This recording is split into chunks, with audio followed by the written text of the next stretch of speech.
دنیا میں ہم دیکھتے ہیں کہ لوگوں کے آئیڈیل ہوتے ہیں کہ میرا بھی فلاں بندہ میرا آئیڈیل ہے، میرا فلاں بندہ آئیڈیل ہے، کسی کا کوئی کرکٹر آئیڈیل ہے، کسی کا کوئی سیاستدان آئیڈیل ہے، کسی کا کوئی ایکٹر آئیڈیل ہے، ایسے لوگ آئیڈیل ہوتے ہیں۔ لیکن وہ کسی بھی اعتبار سے وہ کامل نہیں ہے، ہر بندے کے اندر کوئی نہ کوئی خامیاں پائی جاتی ہے، اور نہ ہی ان کی زندگی جو ہے بالکل محفوظ ہے۔ لیکن رسول اللہ صلی اللہ علیہ وسلم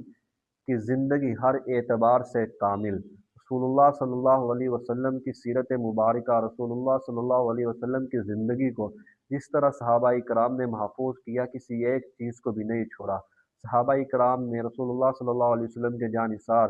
انہوں نے آپ صلی اللہ علیہ وسلم کی زندگی کے ایک ایک پل کو، ایک ایک لمحے کو محفوظ کیا، اور ہمارے اوپر یہ ان کا بہت بڑا احسان ہے کہ انہوں نے ہم تک رسول اللہ صلی اللہ علیہ وسلم کی زندگی کو پہنچایا۔